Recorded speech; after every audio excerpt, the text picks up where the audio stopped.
Hello,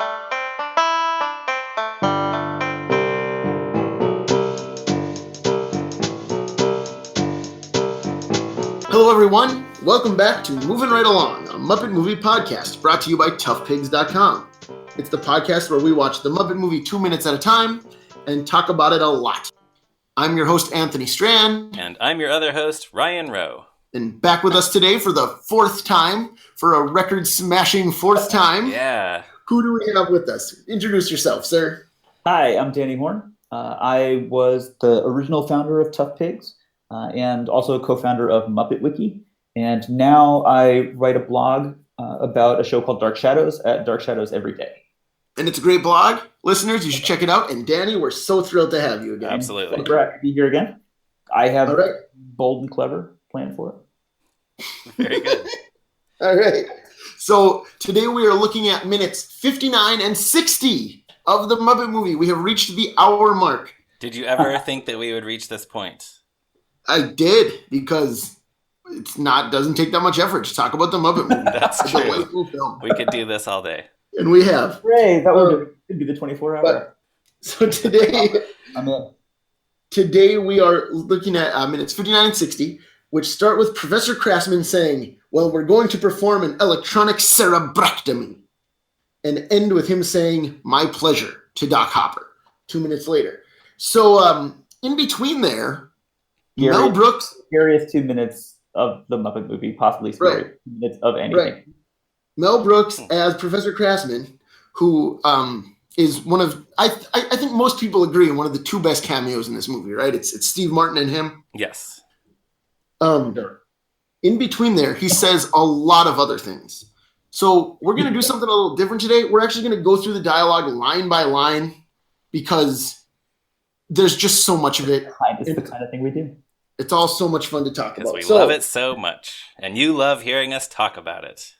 So I hope if they're still around for episode 30, I presume they do. Sure. I just realized how much longer this is than we got to the hour mark of the movie, but how many hours has it been on this podcast? They love us so much more than they love the actual Muppet movie, because they're listening to us for way longer. That's true. I haven't added it all up. I probably will at the very end. And every minute is gold. Yes, it is. So the first line then is, well, we're going to perform an electronic cerebrectomy. And then he spits it out again. Doc Hopper says, what? And he says, electronic cerebrectomy, and just spits it out, which I love. I love the way that it's like saying it louder and more forcefully is just like the most exciting thing in the world to him. Right? Yeah, and there's a moment where Piggy gasps after he says it, but it's a little bit delayed. Like she's heard of it somewhere before, but she had to think about it, and then she's like, oh, not that. Yeah, that's true. So then he says... actually, something just about the cerebrectomy. A thing that is so odd and interesting about these 2 minutes is, how does Dr. Krassman talk? Is like an open question. Like, what is this accent? Is he good at speaking English or not? Is an open question, as we will see. Let's just keep that. I think that's what we're tracking for these 2 minutes. Yeah. I think that's a good thing. So Doc Hopper asks what that is, and he says, it's something so sensational, you'll have to hold on to your hat. Doc Hopper says yes, and he says, when a German scientist says, hold on to your hat, it's not casual conversation. Hold on to your hat. Hat. Hold. Good. Yes, because Hopper gets the message and holds on to his hat. Right? So, invoking the German scientist. So we talked in the last episode, we talked a little bit about, like, this is a Nazi, I guess. That, like, now he's coming in and being, like, the ultimate villain for the adventure story is, like, the evil Nazi scientist. He doesn't say Nazi, but saying, like, German scientist, clearly that's what he's invoking here. Right. And of course, in real life, Mel Brooks is slightly too young to have been a Nazi scientist, but, like, clearly that's what the implication is, right? Yes, and Nazi-related comedy has come up in his own work more than once. Right. It's a very common theme. I mean, his first movie is The Producers, in which they stage a Hitler-themed musical, right? Exactly. So it's not a new area, and which also features a comic Nazi expat living in America. So it's not new territory for him. Yeah, and Mel Brooks, if folks don't know, is he's Jewish. He was sort of like very well known. That was like a big part of his work is being Jewish and kind of the comedy of like New York Jews, basically. So like being the Nazi scientist in this movie, everybody in 1979 like recognized how funny that was. That here's the Jewish guy who's playing the Nazi, and that actually specifically comes up just in a little bit. That's true. Yeah, it enhances his performance when you know what Mel Brooks's deal is. Mm-hmm. Right. Absolutely. So then he says, "Now what we're going to do is bring out a machine that's going to wow you," which I love because it's like he's a game show host all of a sudden, mm-hmm. or something, right? Like he just wants to impress Doc Hopper with his fancy toy. It's not. That's So, what he. Yeah. Doesn't he actually say it's going to value? Value, yes. Which, as long as we're tracking, how does Professor Krassman speak? Yes. So it could mean wow, or it could mean you're going to swear to this machine. Yes. Take a vow. I don't know. And a weird thing about that line, about that moment, is this question of like, who is he showing off to? Like, he's apparently performing and sort of talking just for Doc. But it sounds like a variety. Like, it sounds like the kind of thing that you would do like on stage, like on a variety show or something, where you say, like, I'm going to bring something out that's going to wow you, and you're not really talking to Doc. Like, you're talking to the audience. Huh. It's like the editorial you, like the royal you, I guess is what I mean. Yes. Whoever happens to be listening. Yeah. And then he says, Bertram, bring out the machine. And so I don't like that. This is the only thing we hear about Bertram. We don't even really see his face. He's just the guy who wheels out the machine. But I love that Professor Krassman apparently has a guy whose entire job is to push his frog mind control machine around. Is he not just one of the goons in the barn? Yeah, well, I guess he is, but like I love the idea that it's this guy's specific job. And his name is Bertram. Right? And his name is Bertram. I think this is one of those comedy rules where it's always funnier the more specific you get. If he had just said, "Hey, bring that machine out," that's not very funny. But saying Bertram, that's comedy. Bertram, bring out the machine, right? And then again, doubling down on the host, variety host, game show host thing, he says, "Wait till you see this," to Doc Hopper, because he's like the hype man for his own mind control machine, right? And they're also like showing off for Kermit and Piggy, I guess. Like they're specifically trying to get them really good and scared. Yeah. For some reason, that's important to them. Mm-hmm. And the fact that Krassman is showing off this machine means that Hopper didn't actually know what Krassman's plan was coming in. Like we talked last week about how he hired him to do frog mind control, but apparently Hopper had no idea what Krassman's methods were going to be for this particular case. Or this is new, I guess. Yeah. Well, there's like the backstory for like who drove this machine all the way up to the Right. Well, but then Doc Hopper's next lines actually get into that, right? Because he doubles down on the Germanness and he explains where it comes from. He says, "Do you think we're sleeping in Dusseldorf? You think we're taking a nap in Cologne? No, we're working at night."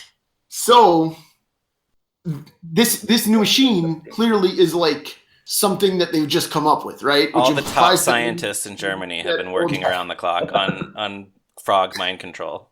Right.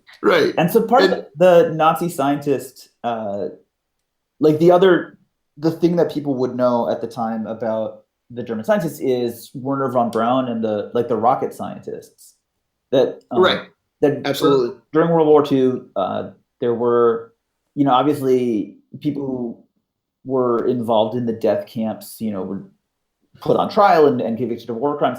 But the Nazis who worked on the rocket project were so important for the Allies that like we need them to come and help us to make our own rockets and missiles and stuff. So Werner von Braun was like the most famous of the Nazi scientists who went to America and then just like started building rockets for America. And was like kind of accepted, this ex-Nazi scientist. He shows up on Disneyland, like the first episode of Disneyland with Walt Disney, explaining about rockets. And that was like 1955. So not that long after the end of the war, the idea that German scientists are super important and come to America to build things is, I think, part of the resonance here. That's why he has like this complicated new machine that's coming in. Right. Well, and you mentioned the Walt Disney TV show. Jerry Jewell would have been a teenager when that aired. Yes. So it's entirely possible that he saw that or saw Warner von Braun and other shows in television in the 1950s. I think everybody knew Warner von Braun at the time. Like that was a big. Tom Lehrer has a song actually about Warner von Braun. Right. Yeah. But I just mean like he could very well have seen him. Like it could be like that's where this scene comes from. Is like the Nazi scientist showing up on TV. Yeah, it's true. Showing off his stuff. Yeah, and the writer's just sort of absorbing that and using it here. Right. So then actually, in a line that I feel like has to be an ad-lib by Mel Brooks, the next line is, each night a new dial, a new knob, a diode. Which a transistor. I love the idea that they're building this machine just like one button at a time. Bit by bit, yeah. Right? Like it's completely functional except for the buttons that are missing, and then they build a new one. Although that's kind of like Jim Henson-y and Jerry Jewell-y too, because they did a lot of like technology-based sketches in the early days of the Muppets on the variety shows and things, like the computer that describes all its parts and functions and then explodes at the end. Mm-hmm. Yeah, true. So there is that sort of fascination with technology on the part of Jim and Jerry Jewell. Right. So then he says electronic cerebrectomy. Doc Hopper asks about it again, and he says it again. Doc Hopper asks, what does it do? He says, what does it do? It turns the brains into guacamole. So wait a minute. Did we skip the part where he kisses the machine and then licks it? Oh man, see, I'm just looking at the script right now. You're right. That is. Yeah, I was about to do the scene. Because wow. Like I've seen screenings of this in theaters a couple times before, and that is one of those that like it's not even a laugh exactly. It's almost like a gasp from the audience when he does that.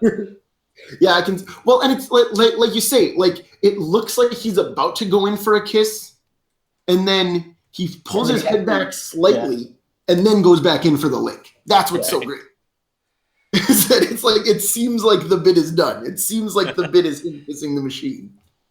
And I think that like licking the button little moment like is really the point where he just owns the Muppet Movie at this point.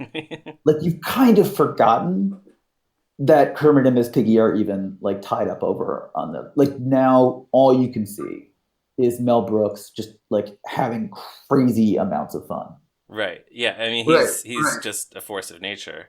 And I may have mentioned this a little bit last week, but it's interesting to me how Hopper was the bad guy of the piece and also sort of this larger than life comic figure up till now. And now he's just totally, giving up the stage to Mel Brooks and this crazy German scientist. Yeah. Doc Hopper seems normal in this scene. Right. Yeah.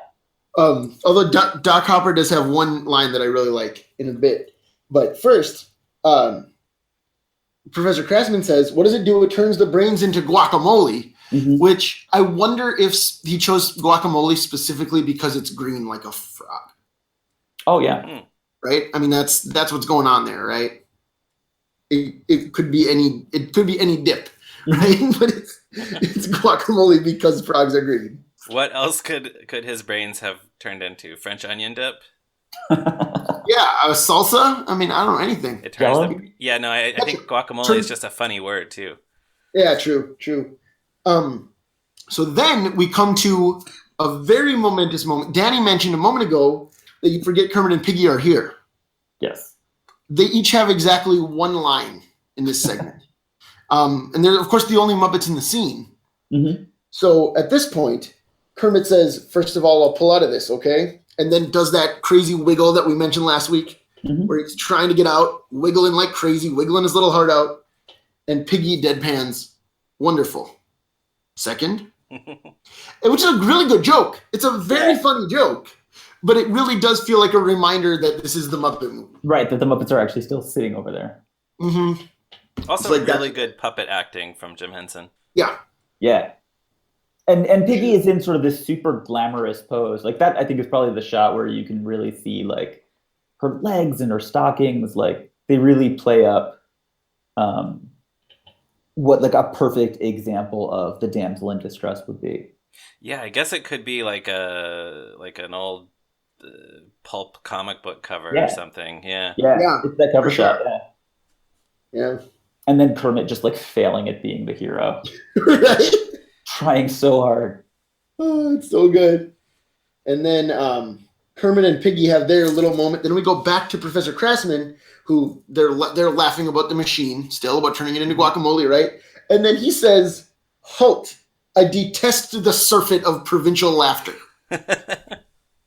which is a line I definitely didn't understand as a kid. No. I had no idea what the words were, let alone what the sentence meant. That's that amazing moment when all of a sudden, like, the way that Dr. Krassman speaks completely changes just for that line. Right, just because Mel Brooks wanted to say that thing. Yeah. So he's cerebrectomy is doing like crazy scientist talk. And then guacamole is a much different kind of word. And then I detest the surfeit of provincial laughter, which is like, I guess, like in English, I don't even know how to describe what kind of line that is. It does not belong in this movie or with this character, Right. But it's funny. Which is amazing. It's so funny. Yeah, that's the thing that makes it really funny. This is not a line that I have ever used in real life, but I probably should. Well, it's one of those things that, like, on paper or when anyone else says it, it doesn't seem like it should work. Yeah. Right. But it's the way Mel Brooks said it. Like, when I just said it right now, it's like, man, that's an awkward line. Yeah. But it's not, because he's a genius and I'm nothing. Oh, honey. Like, that's the difference. Oh, thank you, Danny. Come on. But anyways. But something that's funny about that moment is that when he says halt, he like smacks himself in the leg with his little riding crop. Yeah. And actually has like a real tiny moment of like reacting to the fact that he just hurt himself. Like he's in pain. Yeah, it's a very sort of old-fashioned slapsticky moment, like something Maxwell Smart would do on Get Smart. Yes, yeah. Oh, a show created by Mel Brooks. True. There you go. With Buck Henry. With Buck Henry. Buck Henry will be glad to hear that you gave him credit. Well, So the thing that Mel Brooks is doing, and the reason why he's like allowed to own about 3 minutes of the Muppet Movie, is because he is making sure that every single line is surprising. Mm-hmm. He does it in a slightly different way, and that's why they sort of like switching the way that he speaks, his tone, and that sometimes he's giggly and sometimes he's threatening. Every line Mel Brooks is looking for a reason why that line should not be cut from the movie. Right. Yeah, you're right. So next he says, "Now we take your friend, the little FORG," which he's a leading expert on mind control in frogs. Yep. And he cannot spell frog. And he's telling us how to say cerebrectomy. Right. I wish I could go back and figure out how many times I saw this movie before I actually noticed that he spelled frog wrong there. Yeah, well, what it always makes me think of is, you guys know the Sesame Street sketch with the Kermit the Frog t-shirt? Of course, I wrote that down. Kermit the Forg t-shirt, that's what it reminds me of every time. Kermit wants his Kermit the Frog t-shirt, but all they have is a Kermit the Forg shirt, a Kermit the Gorf shirt, and a Kermit the Groff shirt. And Kermit gets madder and madder every time. It's great. If listeners, if you don't know that sketch, go watch it, because it's, oh man, ooh, you're in for a treat. Yep. So anyways, then he starts describing the process. Put him in the chair, clamp on the terminals, drop the electronic yarmulke, which this is the line I referred to last time, where it's like, this is the most chilling thing to me about him being clearly a Nazi, is that like, he calls his little brain frying device a yarmulke, right? Terrifying. It's disgusting. Yeah. I feel like this is another thing though where it's funny because it's Mel Brooks. Yeah. Exactly. Right. I agree. Just like you're right. If it wasn't a performer who we knew to be very Jewish, like culturally Jewish, and it's very important to him, it would be so tasteless. But it's Mel Brooks, so it's par for the course. Yes. Yeah, and partially the word yarmulke coming out at that moment, like it's like a little reminder that it's Mel Brooks. Right, exactly. And then he says, and throw what we call in German, the switch. Which is a lot of fun. I enjoy that. Yeah, I didn't bother to look that up on Google Translate. Translate switch from German to English. Oh, you didn't? Okay, so we'll never know. No, we'll never know. We'll never know how you say that in English. And then he continues, yes, you little green devil, soon it'll be a hot time at the old skull tonight. Which is such a great image, right? That it's obviously this old-timey expression, a hot time in the old town tonight, which is something that they said in the 30s when Mel Brooks was a child. And a song that they sang on The Muppet Show. Oh, yeah, that's right, yeah. With James Coburn, I think. Is there a gag in that, like it's on fire or something? I don't remember that one. My memory of this is that it happens. There's like that James Coburn like gangster scene, and Gonzo's in it. Oh, okay. And that I makes can't sense. remember anything else about it. I'm gonna have to go look it up on Muppet Wiki. Yes, I think we all will. Yeah. Not right now because people don't want to hear us typing. Right. They can hear people typing anytime. And then he turns to the machine and says, "Thank you, hair machine," addressing it as a colleague, giving it the respect of a title. Yes. This also means the machine is male. That's true. Yeah. It also, It is- like, if we're personalizing the machine, then he actually just licked a coworker. Oh, yeah. Well, although I don't no. know, we don't know what kind of relationship they have. That's true. Yeah, that's true. That's true. So then he says, now the frog will do your bidding. He will do your every whim. He will do your television commercials. Yes, he will sell your frog's legs. Yeah. I can't do it like him, but I had to try. Sell your frog's legs. Something Um, like that. Yeah. which is it's the broadest moment. It's the biggest moment of a scene that's all broad moments, right? Yeah. And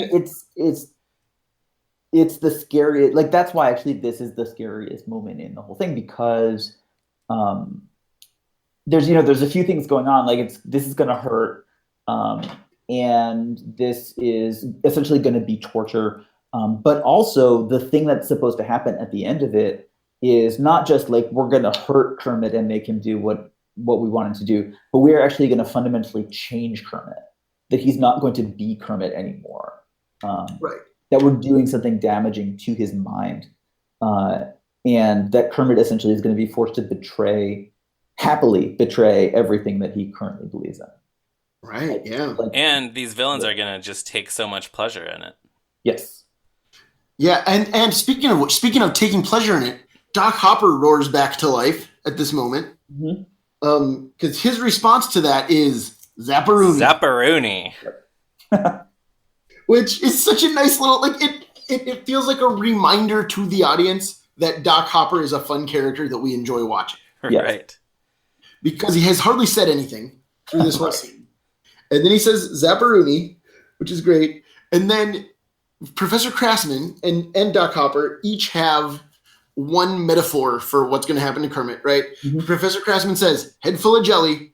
And Doc Hopper immediately says, noggin full of library paste. Yeah, that's a line that I hadn't really absorbed, I don't think, until this viewing of these minutes. Right, me neither. And I'm a librarian. Listeners may or may not know that, and I had never noticed that line, so that was a lot of fun for me to notice. Do you work with library paste much as a 21st century librarian? No, not much. I work in a school, so if like a book falls apart, we just replace it with something new that kids will want. Like an iPad. No, all of our students have iPads. There you go. Issued to them by the school district. But don't try to fix an iPad with library paste. no, I've never tried it. That won't work. Yeah, so anyways, noggin full of library paste, which, again, you mentioned specificity earlier, Ryan. Maybe that was last week. But just the specific, like, yeah, I think we're talking about Bertram being specific, so it's funnier. So I feel about library paste, right? Noggin full of paste would be funny. Noggin full of library paste is much funnier. It also seems like a metaphor that's just right on the tip of Doc Hopper's tongue. Yeah, Like yeah, that's a thought he's had before. yeah, that's true. He's been waiting for the opportunity. Yeah. To see a noggin full of library paste. So then Professor Krassman excitedly says, "Let's fry them brains." And Doc Hopper says, "Well, let's do that. Let's fry them brains." Any thoughts on that? It's another great unhinged line from Krassman. Right. And then Doc Hopper says, "You've got a fun job," and Krassman says, "I love it. I love it." Which is such a nice little exchange. Like he's talking about just like torturing poor little Kermit, and it's Right. "You've got a fun job." Yeah, he is. They're both really giddy right now at the idea of both like burning and hurting Kermit and destroying his mind. Right. This right. is what they both really want. Yeah, Yeah. Well, and and it's, and like, Professor and it's enjoyable for them. right. Well, and Professor Krassman makes that very clear with his next line, which is, "If I could inflict a little pain during the afternoon, I sleep good at night." Mm-hmm. Yeah, that makes it sound almost like it's this noble calling Mm-hmm. that He's doing good work. he feels good about himself when he does this. Yeah. what he's supposed to do in life, right? And we close on a very ominous exchange. Doc Hopper says, "Well, we'll let you get on with it then." And Professor Krassman says, "My pleasure." And that's the end. That's the cliffhanger. We don't know what he's going to do to Kermit still. I know this is I've been nervous about getting towards the end of this episode because I knew I was going to be left in suspense. You're never going to find out. I don't know. I don't even know when I'm going to be back on the show again. So, Well, I do think it's crazy watching it 2 minutes at a time like this. The last episode ended where we felt like we were about to see what he's going to do to Kermit. yes. And here we are 2 minutes later, and we're essentially in the same place. Like, we know a little bit more. He's going to fry his brains. He's going to control his mind. But even more terrified. This has been 2 minutes of mounting terror. Right, absolutely. Where Kermit is completely useless. He is not going to save himself.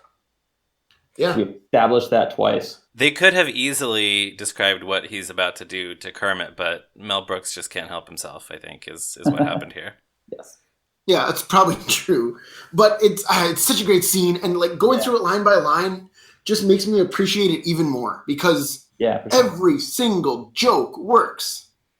Yeah, these might be the funniest 2 minutes of the movie. And the Muppets and again, are not in it.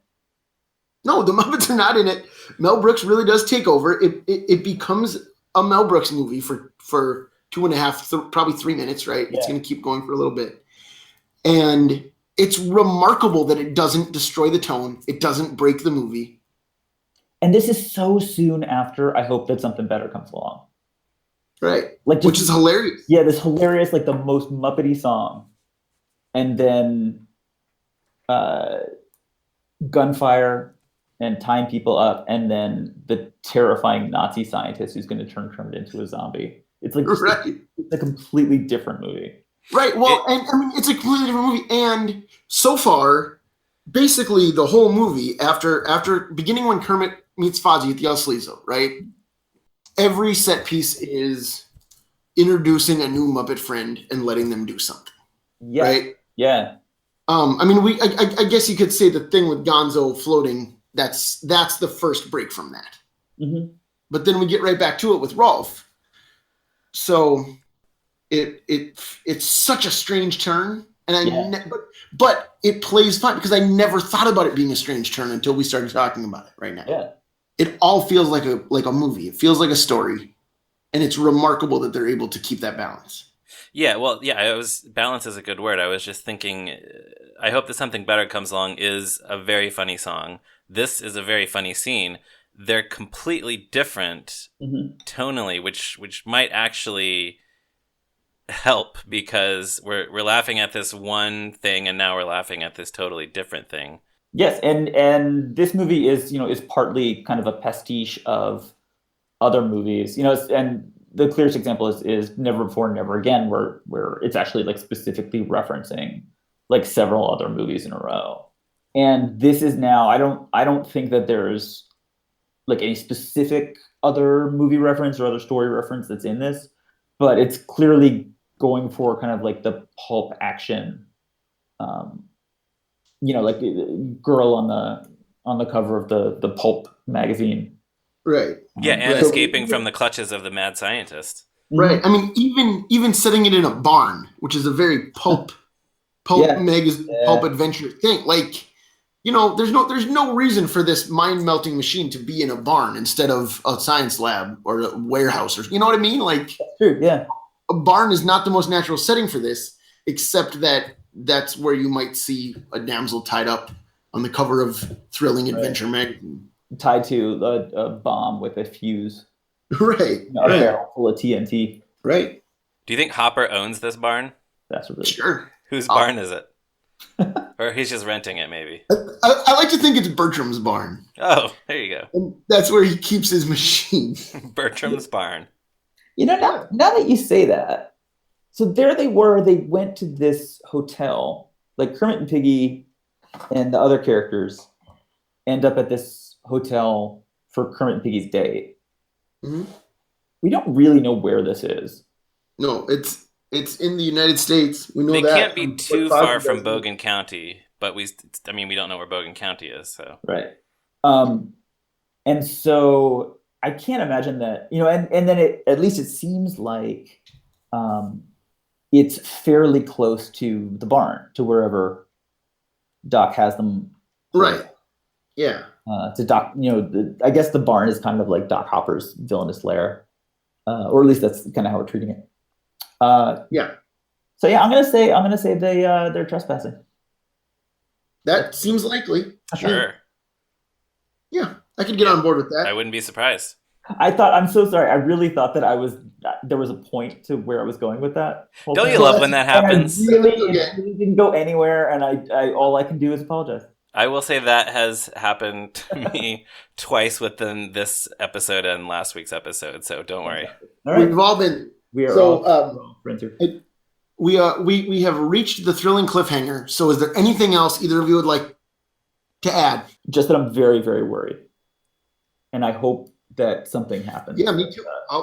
That will save our hero. I will quake in front of my television until a week has passed to find out what happened. I just really hope the rest of the movie is not just Kermit doing Frog Legs commercials.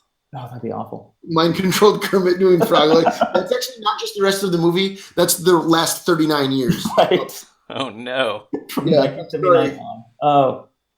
39, yeah.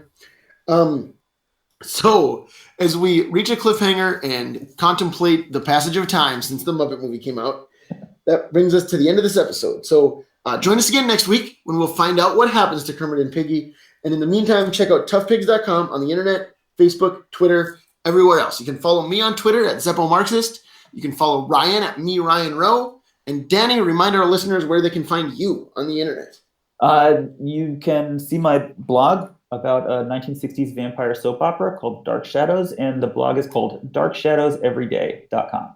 So if you're so inclined, check out Danny's blog, and immediately after you read his hilarious entries, give us a positive review on iTunes. And then tell all your friends to listen to the show. Join us right here next week for another episode of Moving Right Along. Goodbye. Bye. Goodbye.